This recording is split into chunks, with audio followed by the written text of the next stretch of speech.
vez. Então, a questão é quem tem medo da Polícia Federal, né? A gente já começa a perguntar aí, porque fez aniversário, os policiais federais de todo o Brasil comemoraram, mas é uma comemoração triste para eles. O que acontece? Uma data nada agradável, que é justamente a chegada ao 10º aniversário do empacamento de uma PEC, uma proposta de emenda constitucional, uma proposta de emenda constitucional que é a número 412 de 2009, que prevê o quê? A autonomia da Polícia Federal da forma orçamentária, funcional e administrativa, para que a própria Polícia Federal possa se autogerir, seja para contratação de pessoas em concurso, para o seu orçamento ser destinado para cá, para lá, enfim, como quiser, e para a própria contratação de pessoal.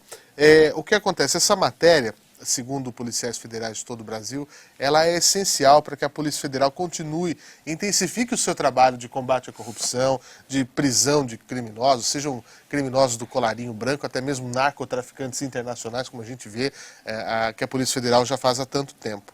Mas as operações da Polícia Federal, incluindo a Lava Jato, elas deram um papel de muito destaque ao órgão. E o que acontece? Isso parece que está dando certo medo aos políticos em dar essa autonomia para a Polícia Federal. Se do jeito que está, ela já fez o que fez e tirou um monte de político e empresário do sossego do crime e colocou atrás das grades, o que pode acontecer se essa Polícia Federal for de fato totalmente autônoma e independente?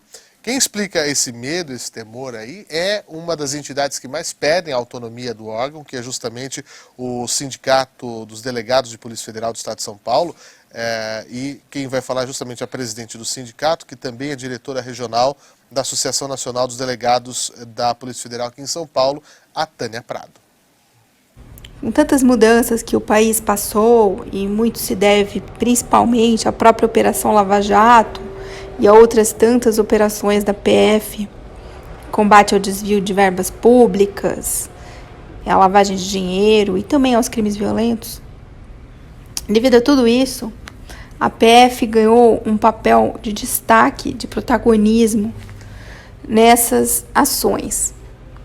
Mas, infelizmente, quando os poderosos são alcançados por essas investigações, muitas vezes uma força se volta contra a própria instituição. E a partir daí podem ser constatadas medidas em que são reduzidos os recursos da PF, ou até mesmo a ameaçada mudança do diretor-geral, que não tem um mandato e que sempre que houver qualquer divergência com integrantes do governo, pode ser trocado. Isso é uma falha, uma vulnerabilidade da nossa legislação. A Constituição não previu esse tipo de proteção ao dirigente máximo da PF. Segundo a delegada, esse momento é propício para discussões sobre esse tema frente às dificuldades que a Polícia Federal tem passado. Em 2017, vale lembrar, a Polícia Federal ficou um tempo, um mês quase, sem emitir passaporte, porque não tinha recurso para poder fazer a compra dos insumos para emitir o passaporte, contingenciamento. O ano passado teve isso de novo, né? Aliás, esse ano teve isso de novo. E também chegou a reduzir o número de viagens, suspendeu treinamentos em muitas cidades por falta de verba de deslocamento, uma coisa que é básica. Administrativamente você consegue gerir isso. E olha, para você ter uma ideia, a Folha de São Paulo divulgou um levantamento que caiu o número de operações da Polícia Federal no primeiro semestre desse ano e atingiu o menor número em 5 anos. 204 operações foram feitas nos primeiros 6 meses desse ano. Para os federais, esse número seria maior se a Polícia Federal não tivesse sujeita a um corte substancial no orçamento e pudesse fazer concursos anuais para recompor o quadro de profissionais que hoje, segundo o próprio órgão, tem 1/3 a menos do que o efetivo que deveria ter. Há um déficit também de pessoal. A delegada Tânia, ela vai além e ela diz que quando a Polícia Federal é fraca, tem um prejuízo para todos nós. Porque um órgão fraco, que não tenha qualquer espécie de proteção, ele não é um órgão apto a combater tanta criminalidade e tantas ações que, infelizmente, atingem os bens públicos, os interesses da União Federal e da própria população.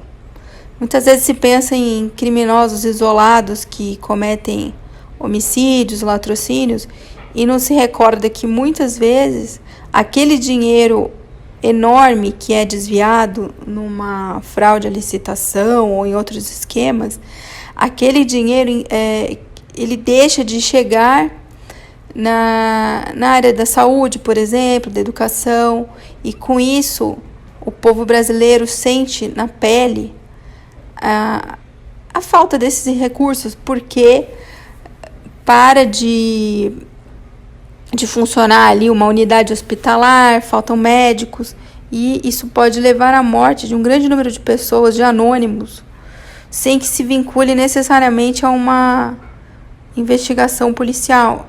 E na verdade nós sabemos que sim, que esses casos escabrosos, que são investigados dia após dia, nós vemos isso constantemente na divulgação das notícias, qualquer cidadão percebe. Esses casos são relacionados justamente às más condutas dos administradores públicos. E a má notícia, Madá, é que pelo menos por enquanto não tem indício de que essa PEC volte a andar. Isso porque recentemente começaram a mexer nisso daí e os deputados federais Felipe Francischini e Major Vitor Hugo, né, que são do PSL, o Francischini até filho, né, do delegado Francischini, que também é político, delegado federal, eles disseram que o projeto ia ser adiado por tempo indeterminado na Câmara dos Deputados, o projeto que está na CCJ. O temor dos deputados da base do presidente Jair Bolsonaro é que essa matéria seja interpretada como uma reação ao comportamento do Bolsonaro em relação à Polícia Federal. Houve até mesmo um pedido pessoal do Bolsonaro para o Major Vitor Hugo para que deixasse essa ideia para outra hora. Isso porque esse retorno da pauta aconteceu justamente nesse momento em que o Bolsonaro tentou interferir na nomeação do superintendente da Polícia Federal lá no Rio de Janeiro, disse que poderia demitir o Valeixo a qualquer momento e que quem manda, de fato, é ele. Então ia pegar muito mal. E hoje, curiosamente, há essa operação da Polícia Federal na casa do Bivar, né, nos endereços do Bivar, que é o presidente do PSL, com quem o presidente está tendo problemas. Mas eu acho que é Santos Expedito. Pode ser. Eu acho que ele aprendeu a usar Santos Expedito para rogar praga ao Bolsonaro. Tem nada a ver isso do Moro ficar falando que tinha acesso a coisa que não devia ter, e daí o Bolsonaro ficar sabendo. Eu acho que não tem nada a ver isso. Eu acho que isso aí é Santos Expedito mesmo. Os próprios policiais federais então deviam se apegar mais a Santos Expedito para ver se consegue sair com essa matéria aprovada. Eu acho. E a PEC sair, enfim. Eu acho que isso aí é falta de rezar. Fé. Fé demais. É.